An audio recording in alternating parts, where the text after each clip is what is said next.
What you're witnessing is one step in a success story almost unique in wildlife annals. These wild turkeys are about to be trapped for release in suitable range.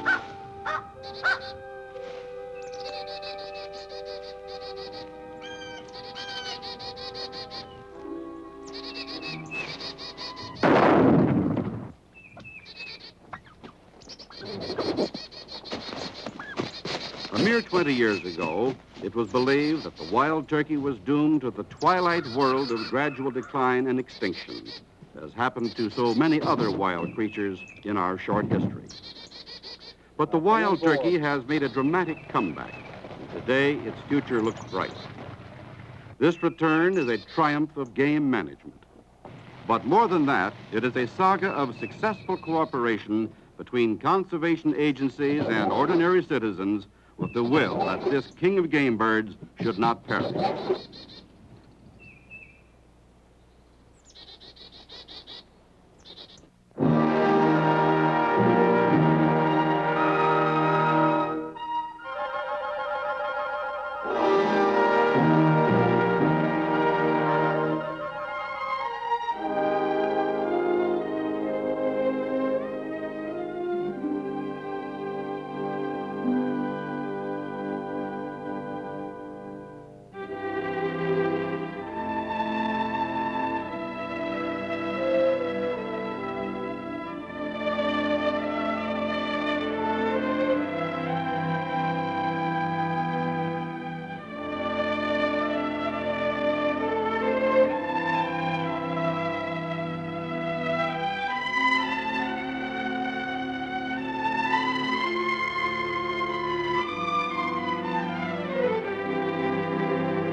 Wild turkeys have been important to man for a long time. Archaeologists sifting through the dusty records of remote yesterdays have found evidence of turkeys being used as food and for decoration and tools at least 9,000 years ago.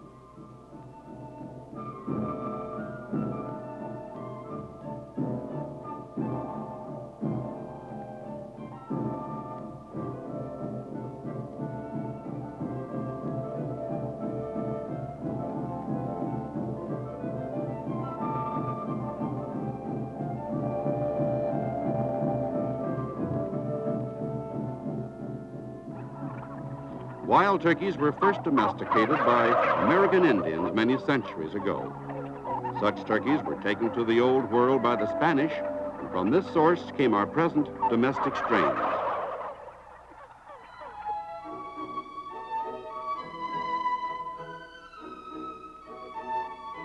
The wild turkey intrigued artists like Audubon, and it figured so prominently in pioneer life that Ben Franklin once proposed it as our national emblem.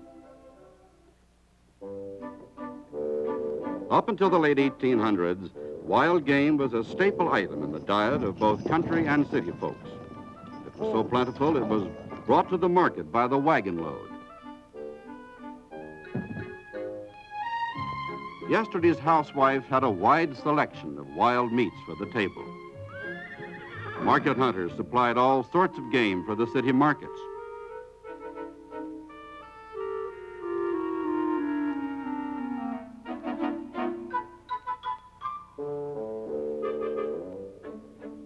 Wild turkey sold for 12.5 to 25 cents each. Market hunting was only one of many causes that contributed to the decline of the wild turkey.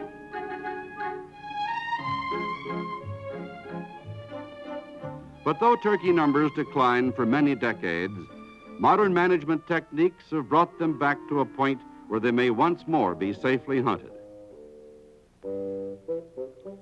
Although wild turkeys now live in close proximity to man, so elusive and secretive is this bird that its ways are virtually unknown to most of us.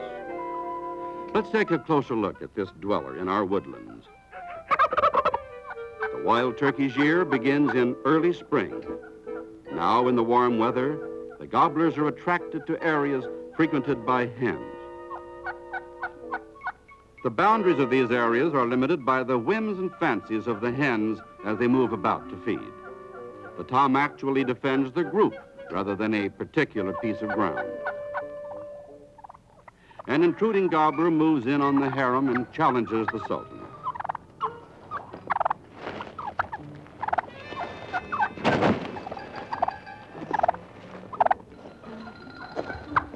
Turkey fights are unique, and through such fights, dominance is established. They're not fights to the death, and once they're over, losers are even tolerated in the vicinity.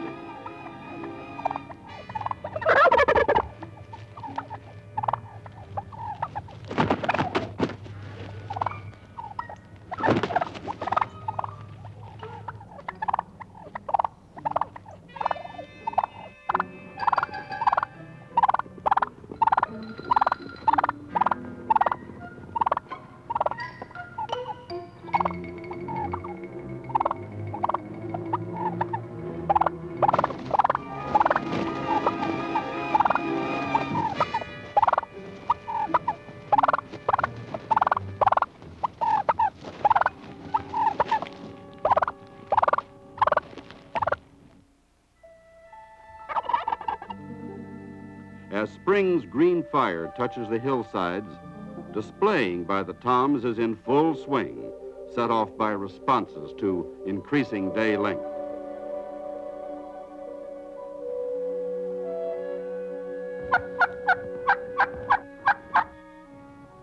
Gobbling announces his presence to the hens.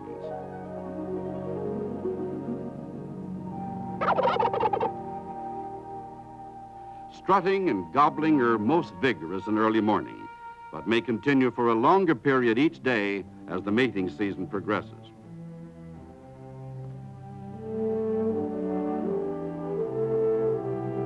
The culmination of all this activity is copulation. One old tom performs all the mating with a group of hens. Each female usually returns to a gobbler daily until she begins to incubate.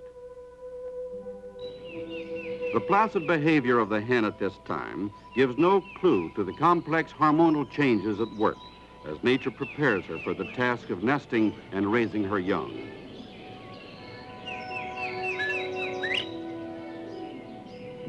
Juvenile gobblers who take little part in mating can be distinguished from adults by longer central tail feathers and by short beards and short spurs.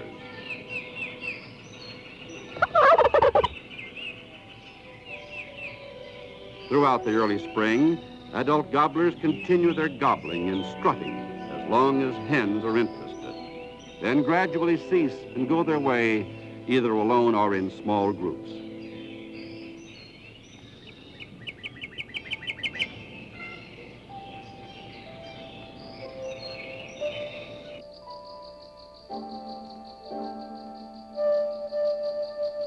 The choice of a nest site is apparently a matter of individual preference. It may be near openings in the timber, along old trails or roads, or in abandoned fields, usually within 1/4 mile of water. Hens that have nested successfully select the same general area in following years.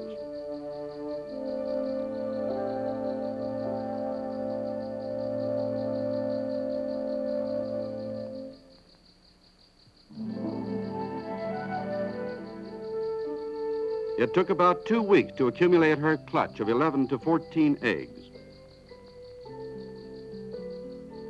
Now she starts 4 dangerous weeks of incubation.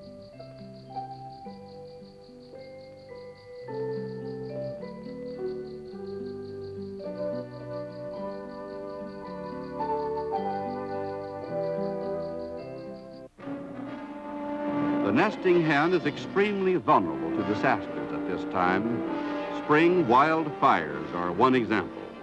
Most are man-made and often thoughtless acts, but they are an enemy of the wild turkey because they occur at the peak of the nesting season.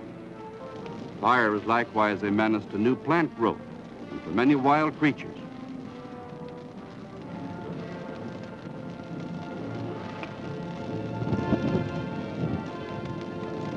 If fire destroys a turkey nest, the hen usually will try again.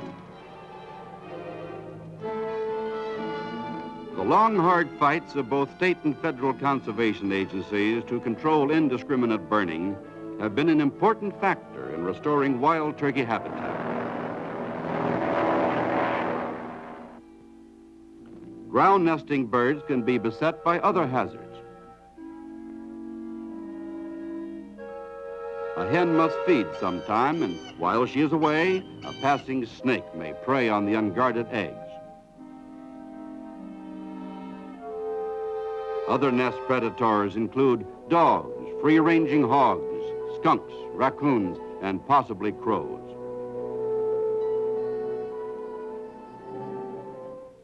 While turkeys are trying to bring off their broods, other wild creatures of the woods are having their young, too.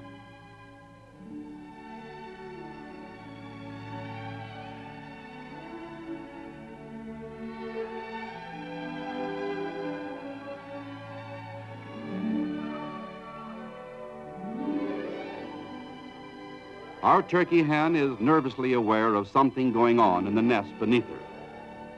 The eggs she has guarded so closely for 28 days are beginning to hatch.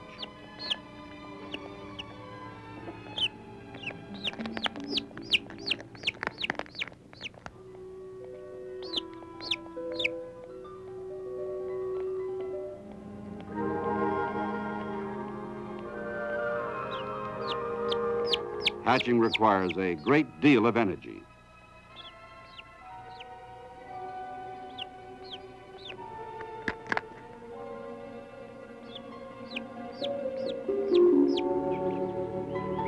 Covered with a downy fuzz, the poults are about 4 to 5 inches high and are able to walk soon after hatching. But they remain in the nest with the hen for a few hours before leaving it to begin their active lives.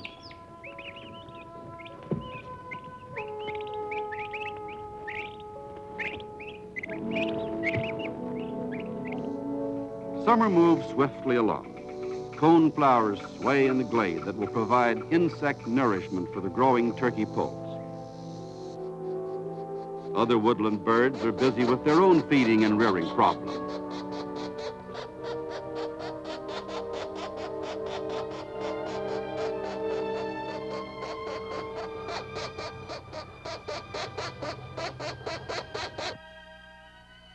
The neighboring buck deer is putting on antlers. As summer passes its zenith, the young poults have reached frying chicken size. A female, unsuccessful in hatching, seeks the company of our hen and her family.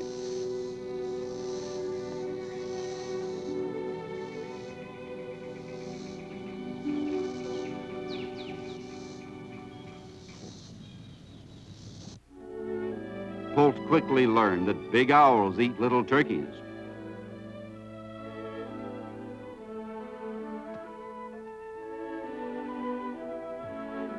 By late summer, several broods have banded together, and living is easy with food plentiful and conditions at their best for growth and development.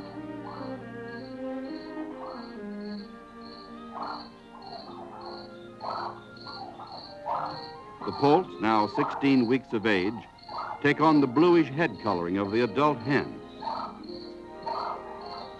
They molt almost continuously and begin to acquire feathers like their parents.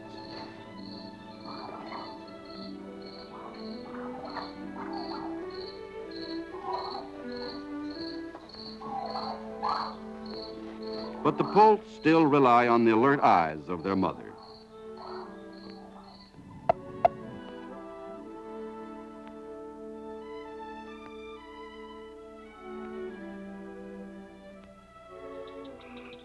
Water holes are especially important during hot weather, and turkey broods are almost never far from a water supply.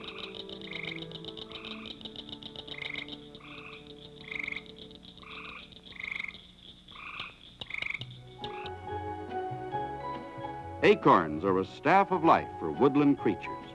Oaks and turkeys belong together, as do oaks and squirrels. When the oak hickory forest takes on its picture postcard hues, the crop of acorns is at its height and beginning to drop. Many other forest animals compete for the available acorns. By night, creatures like the wood rat forage for acorns. And deer relish them too.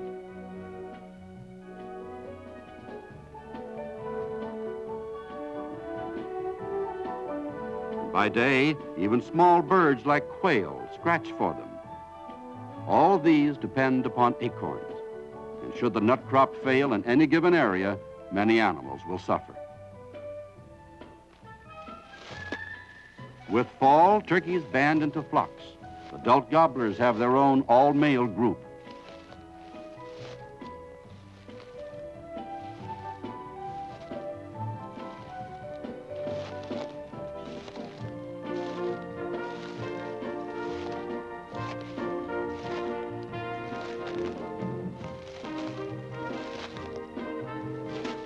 The large spur distinguishes the adult gobbler.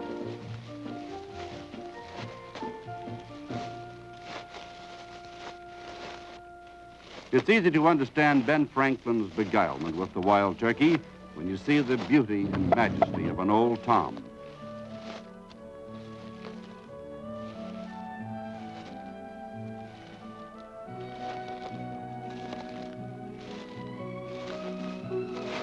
Hens also gather into flocks, sometimes with their broods and sometimes without.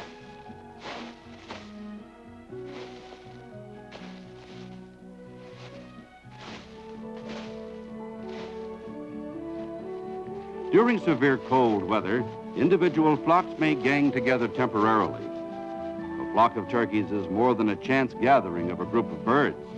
Each member recognizes every other individual, and the flock reacts as a unit and is held together by behavioral patterns.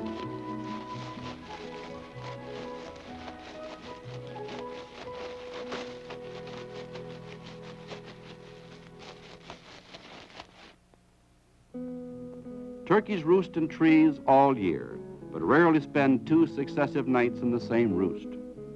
During a heavy rain or snowstorm, they may stay on the roost the entire day.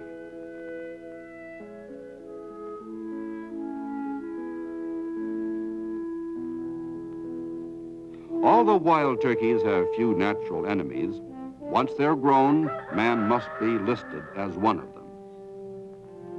The game of poaching is as old as game laws, and poaching on wild turkeys has undoubtedly been a factor in keeping the population at low levels in some areas. Often, it's a game to outwit the conservation officer rather than a desire for meat.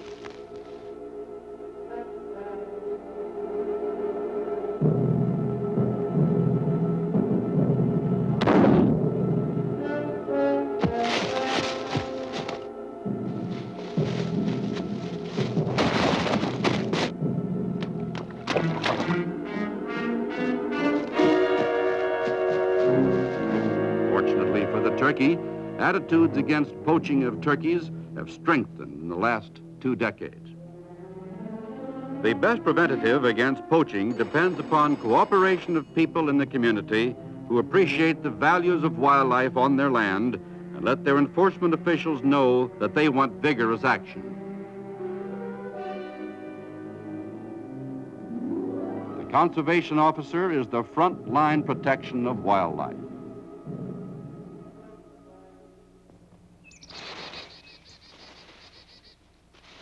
Possibly the biggest breakthrough in turkey management and restoration is the cannon net trap.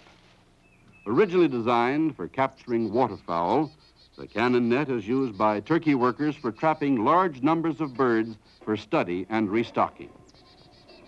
It consists of several cannons in which explosive charges are placed. The charge will be fired electrically.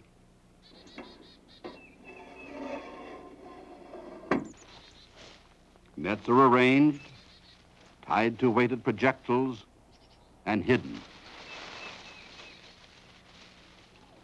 Fresh bait is placed out. Even before the turkeys leave the roost, our trappers hide in a nearby blind, and the long vigil begins. The turkeys have become used to the daily handout of grain and work their way toward it.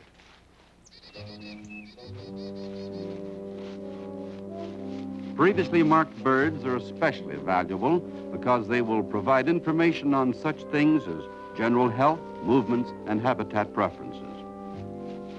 But trapping turkeys isn't easy. One little bit of exposed net is enough to warn this suspicious hen. That's all it takes to spook the whole flock. It can be a little disheartening after a wait of days or perhaps weeks, but our trappers learn patience early in the game.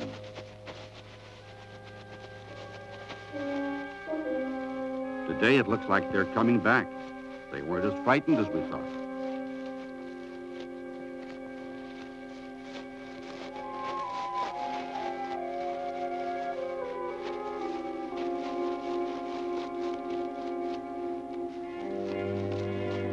Attention now. They're directly in line with the net. Now.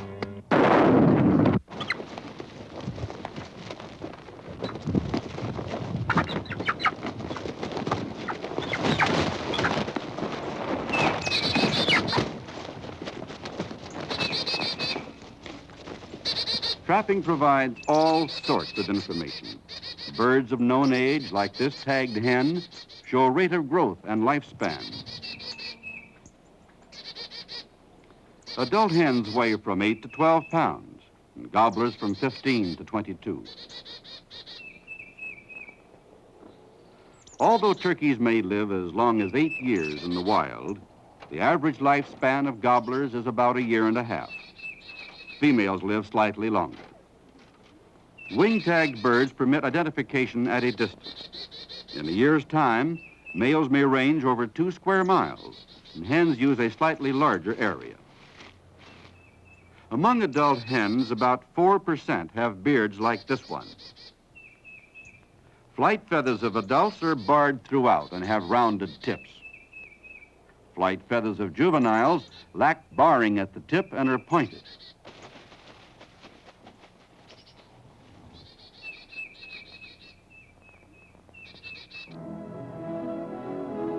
Prime turkey range is a forest, mature enough to have an abundance of nut-producing trees, upon which turkeys depend for a large share of their food.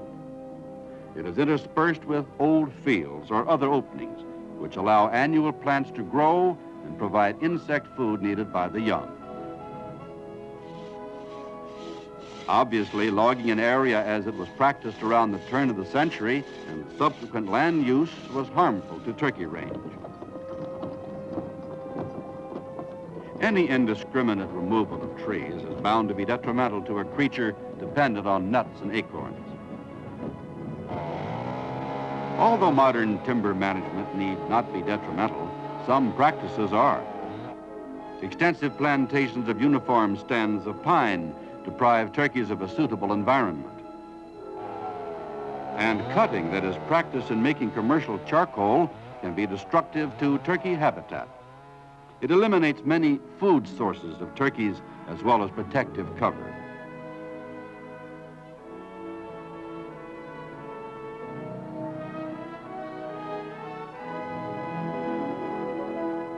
Such timber removal can be disastrous to turkeys if the land is then diverted to grassland.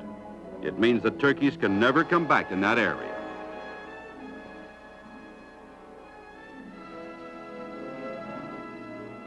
Changes in the forest habitat have affected many things. Plants like this wild yellow orchid have almost disappeared in some areas.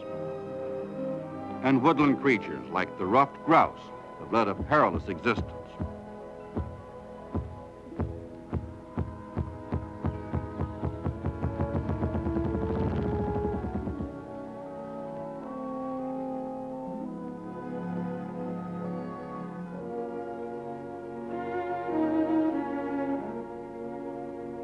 The key to restoring and preserving turkey habitat is wise forest management.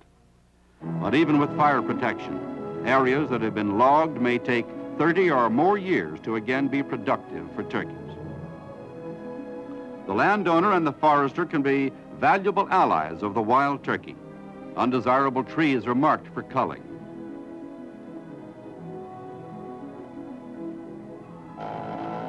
Proper timber management, which which includes a balance of large and small trees, results in good harvest of both lumber and wildlife.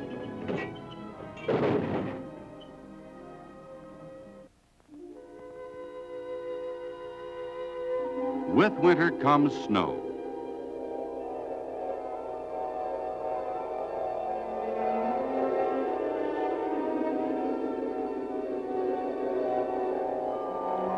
Snow in turkey country seldom lasts long enough to be a serious problem. Birds in good habitat are in no danger of starving. Under old grape tangles and on south slopes, they scratch for mast and insect foods that may still remain. It's at such times that the value of fire protection is evident. The loose forest topsoil never freezes, and plant and insect foods are still available. Because acorns are preferred over all other types of food, the abundance of the acorn crop is important. Old, weak, or crippled birds are especially vulnerable at this season and may fall to some predator.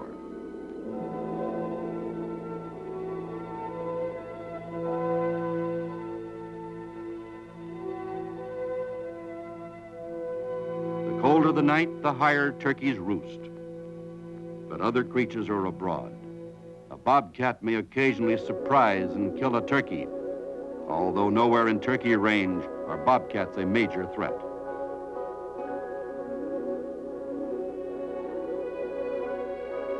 In late winter, the food supply in the woods is almost gone, and turkeys forage in open fields. Here they band in large flocks, but such gatherings rarely last for long. Other animals are feeling the shortage of food too, and take what is available. Fortunately for some creatures, like squirrels, nourishing buds mean survival for early litters.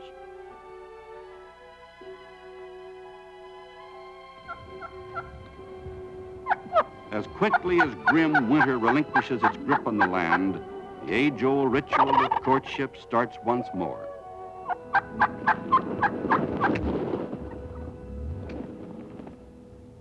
The tom begins to strut and gobble. The display of the male turkey is a majestic thing to watch.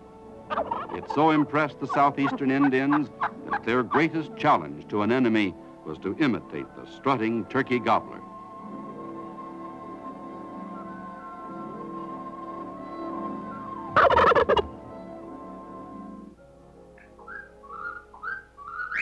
In the spring night, there is no portent of what is to come. But in many places in turkey country, it's the hunting season. Darkness still hugs the land as the hunter makes his preparations. A spring hunting season for gobblers only will allow a harvest without endangering the resource, because there are more males than are necessary for breeding purposes. Hens are not permitted in the bag. A few years ago, only 8 states had a spring gobbler season, but today most states in the turkey range do.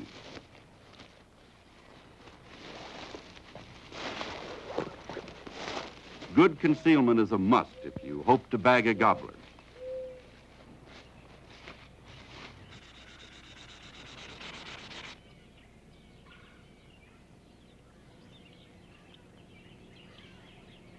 Turkey calling devices come in all descriptions, but the aim is to imitate a hen. If successful, the call will interest a gobbler.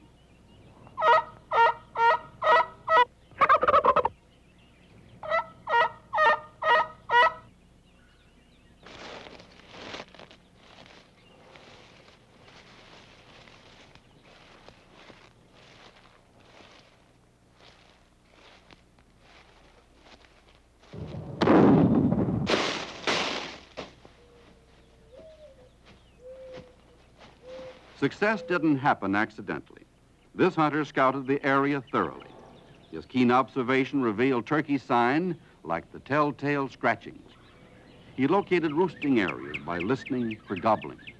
He knew where turkeys were.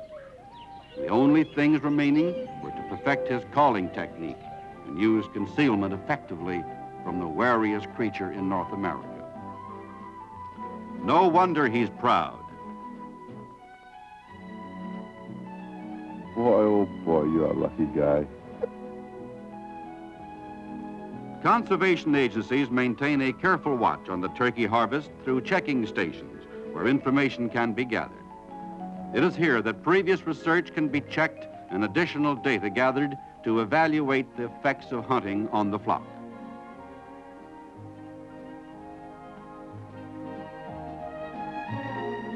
Hunters can take pride in the fact that wild turkey hunting is once again an active sport. In many places, almost a generation came and went with no opportunity to enjoy such hunting.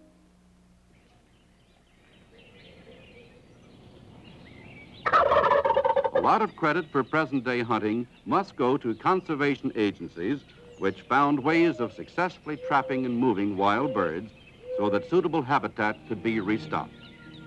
Improved timber and land management are likewise important, and so is efficient game law enforcement. But even more than these, a change in the public's attitude toward conservation in general may be what was really instrumental in causing the return of this king of game birds.